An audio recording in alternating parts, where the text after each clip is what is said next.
Are you guys ready? Yup. Anybody who knows the cheer, please cheer with them. Thank you. Let's go!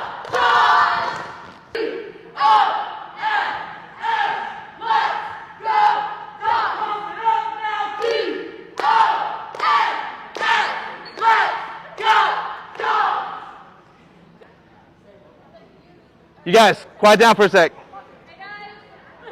For those of you who don't know the history of what we do, it started out as crowd leading, right? Where guys will go onto the field and just do chants to get the audience involved in what they do. In all of my years of coaching, this is the first cheerleader who understands how to use his voice. I know some of you are like, oh, that's Gabe, he's loud. F that noise. This person right here understands how to cheer from his diaphragm. I just wanted to recognize that because that was awesome. I'm very proud of you.